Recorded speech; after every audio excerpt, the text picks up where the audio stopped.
Welcome to lesson 1 on keyboards. I brought an instrument in from the first day I wanted to show you. I am sure that most of you out there know what this is, but I wanted to show you ways. Yes, it is a piano. It's a little bitty piano, a little miniature piano, kind of electric piano. It's not a real piano, but it does make the same sounds as a regular piano. Some of you may have a piano at home.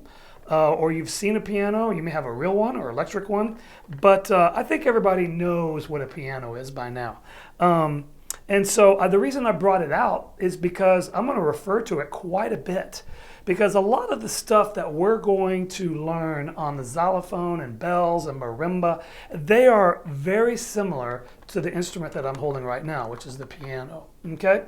And I think that it's going to be real important for you to kind of maybe start with this instrument before we get into those. You don't have to have a piano at all, but you can actually refer to a keyboard a lot, whether it's on a computer or a piece of paper. If you have a picture of an actual piano, it's easy to learn the notes that are the xylophone or bells or marimba or any of our family of instruments. So before we go on any further, I want to talk about the musical ABCs.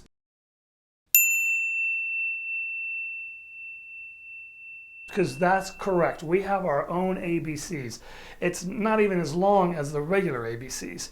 In music, we start with A, B, C, D, E, F, G, and when we get to G, we go back to A. There is no H, I, J, K. Those don't exist in music. Now, some of you play piano go, I know that. This guy's off his rocker. Well, some people that have never played a musical instrument, they don't know that, okay? But yes, there are only 7 letter names in music. It's crazy how we can create all these beautiful pieces, and there's really only 7 main notes, all right? And you can start on any of those notes, but once you go through them, you go back to the beginning. So for instance, if I started on, let's say, F, and I went F, G, A, B, C, D, E, back to F, all right? If I started on D, I would go D, E, F, G, A, B, C, D, back to D. So everything just kind of revolves around it. So on our instruments, you could have more than one C. You could have more than one A. You could have several A's, okay? Because look how big this instrument is. And you go, Mr. Wiley, you said there's only 7 notes. I see a lot more than 7 notes on there. Well, some of the same notes come back and back again. All right, does that make sense to you a little bit? Hope so. So get used to those ABCs. Once again, we don't have anything past G. That's as high as we go. All right, so I'm going to go back to my keyboard here, if you don't mind, a little piano.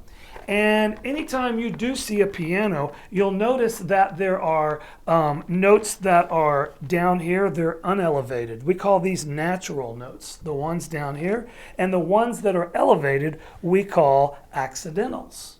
All right, so once again, naturals down here, accidentals up here.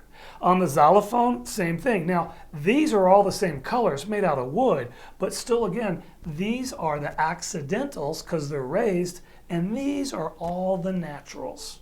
Make sure you got that. That's real important to know. Naturals and accidentals. When I get to my other instruments, such as my bell kit, which I have right here, same thing. Notice how I have naturals down here, and then I have accidentals up here. All right, so they're very similar. You're kind of going, you know what? They kind of look the same. He's right. That does look like that piano you were holding up. It does look like this wooden xylophone. They're all kind of set up the same. Now take a look at this again, this bell set, and see if you see a pattern when it comes to the accidentals. Look at the accidentals, the raised ones. Do you see a pattern? Do you see like a group of 3s, and then a group of 2s, and then a group of 3s, and then a group of 2s, and another group of 3s? That's what we call a pattern. That's a pattern. It's happening over and over. If you look at my wooden xylophone, you'll see the same thing. Look what's happening here. A group of 3s, a group of 2s, 3s, 2s, 3s, 2s, and 3s. That is telling us something. There is something to get from that. And I'm going to tell you what that is. I'm going to open up the first secret. We're going to learn our first note. We're going to find out where it is. And we're going to start with C, because we haven't really talked about, hopefully in your theory that you had beforehand, because I know some of you have done some music theory, there's what we call the treble clef and the bass clef. And middle C divides the treble and the bass clef. And if you don't know what the clefs are, well, you're going to learn it here within the next lesson or two. So don't worry about that. But middle C is kind of like the note that divides the big clefs. All right. So middle C, or C, is in front of two accidentals. I'm going to come back to my piano so you can see that. You might not be able to see that xylophone that well. When I come down here to my little piano, C is in front of these two groups of two accidentals.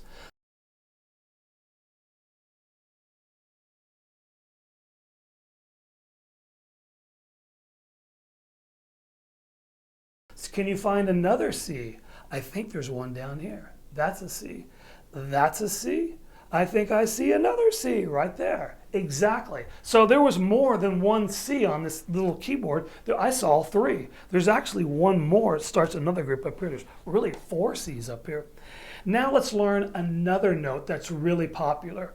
And it would be the one that starts the group of three accidentals, which are these. And that note would be F.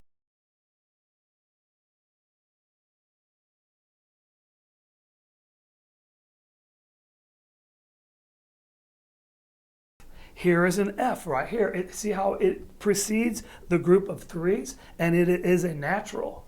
By the way, the notes I just showed you, C and now F, they are natural notes. And this is F natural. Do you see another group of threes? Right there. I think I see another group. Yes. So on this little mini keyboard, there were three Fs located. All right, does that make sense? So hopefully you're kind of making sense to you. Now I want to kind of show you a little experiment. I'm not sure how to do this where you're going to best see it, but I'm going to try with a towel. I'm going to put it over the xylophone, over the accidentals.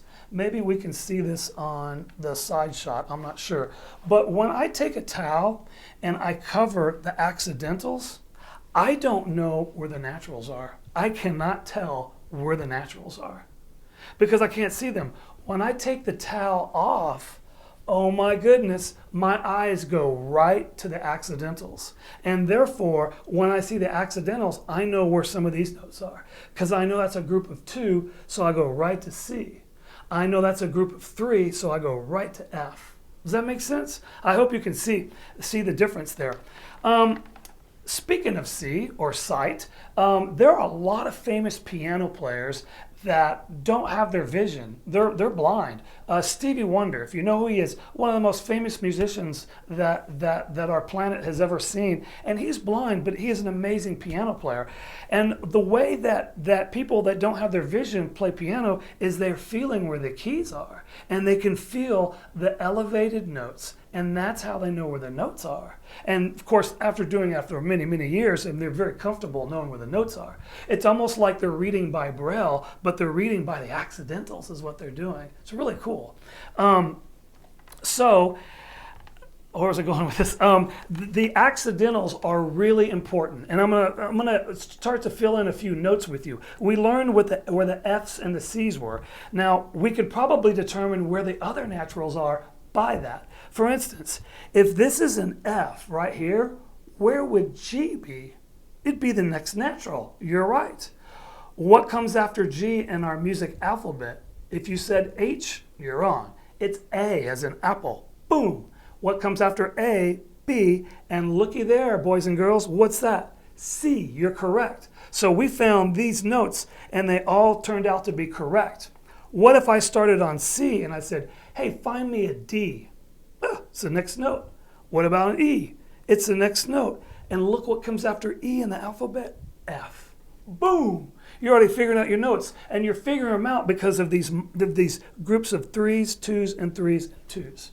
So it becomes easy to find these naturals once you use these elevated notes. You just have to, your eyes just have to kind of come up here, and try not to do this. This is very, this is very typical of some of my beginners, and I know why they do it. They find out that this is C, so they go, I say play A, they go C, D, E, F, G, A.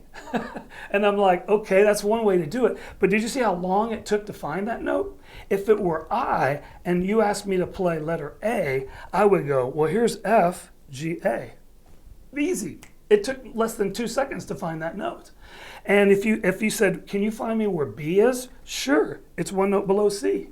Boom, there it is. So where you know the main notes, which are C and F, you can fill in the other notes really, really, really easy. Okay? So your first assignment for this week is going to be to go to a website called musictheory.net. You'll see it on the screen, musictheory.net. And I want you to go in there and click on one of the tabs that says keyboard identification. Okay? And when you go there, a keyboard is gonna look like this. It's gonna pop up, and you're gonna name the notes. Now, what you have to do is you have to go into the settings and set it to where it only displays the naturals. Mr. Wiley's not ready for you to do the accidentals yet, so if it has naturals and accidentals, get rid of the accidentals. I'm not ready to go there today, because that gets into another thing that I want to start in week 2.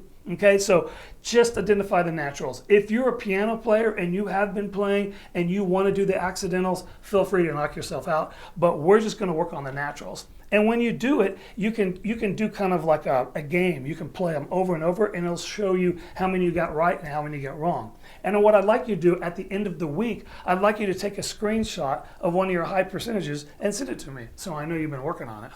You know what I'm saying? Otherwise, I can't tell how many times you really went in there. Some of you are probably going to be able to do it right off the bat.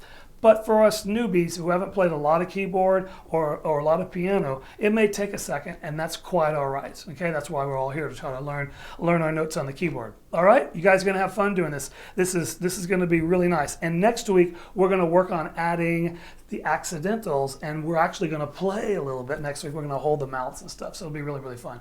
But we gotta kind of get into our theory and make sure you really understand where the notes are. Because if I start calling out notes and you don't know where they are, ooh, it's going to be hard. All right? So I will see you next week at lesson 2.